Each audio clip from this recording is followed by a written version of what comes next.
Si Marivic nagpuyo kauban ang iyang bana sa sulod sa daghang tuig nga puno og kahadlok. Si Ernesto ang perminti gakasunod sa ilang balay. Perminti niyang ginapasakitan si Marivic.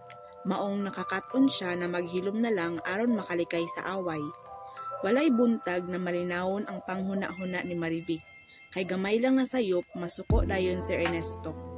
Inataguan ni Marivic ang iyang mga bunog na nakuha niya kang Ernesto.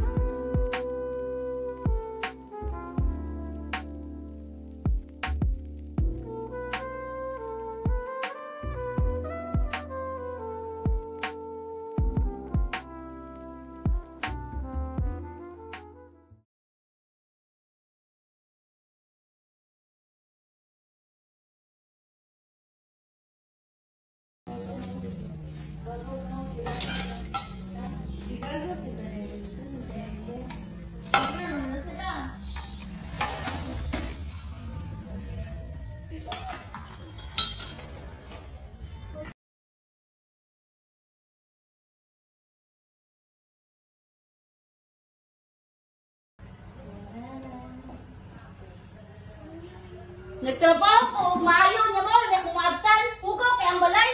Karon pa gani ko naman og panglimpyo. Ayaw pa sige tumag-tumag, patyo si karon.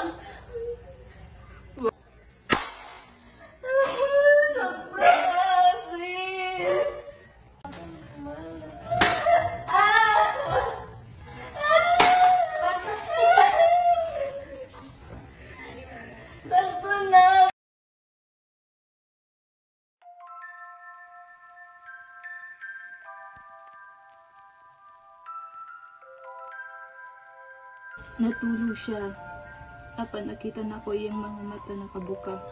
Matagpiyong na ako sa ako Ingon siya patyon ko niya karong panahon na. Ingon siya kanunay anak. Kapilay ko nakadungog anak nga hulga.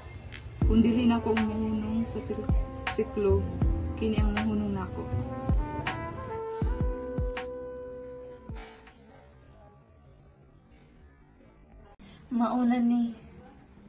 Mauna ni pamaagi, makagawas ko.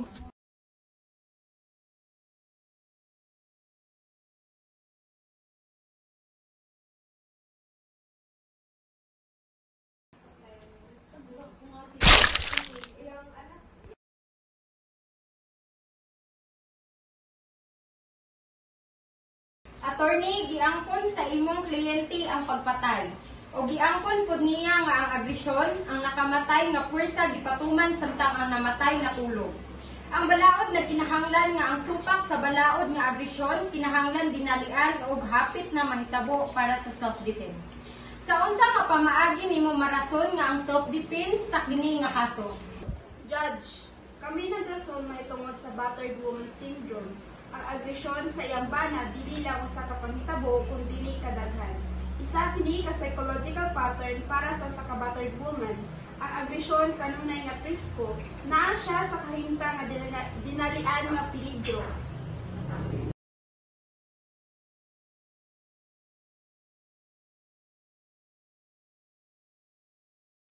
Samtang ang hingpit nga self-defense dili gihatag tungod kay ang hulga dili dinalian. Kini nga korte dili makabaliwala sa psikolohikal nga kamatuoran sa battered woman syndrome.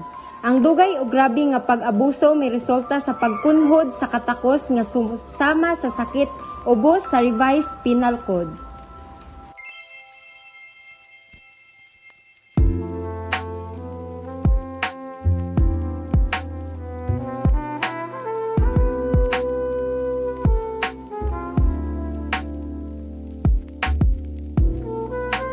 Busa ang Korte Suprema nakakaplag kang Marivic Ginosa nga guilty sa mas ubos nga krimen sa homicide.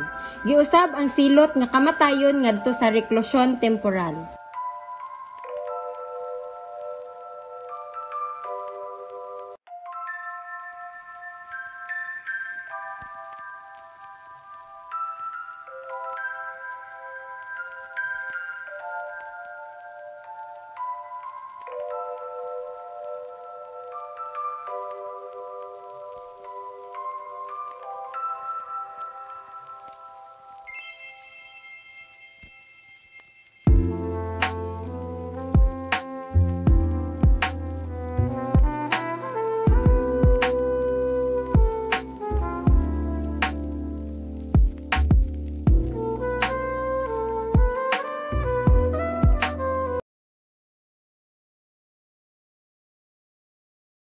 Ang sentensya mo ay pamatuod nga ang balaod makakaton.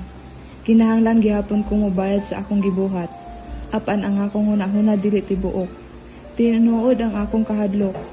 Tungod niini nga desisyon, ang umaabot nga mga maribik dili kinahanglan moatubang sa samang paghukom. Ang balaod karon explicit nga nagtugo sa depensa sa BWS.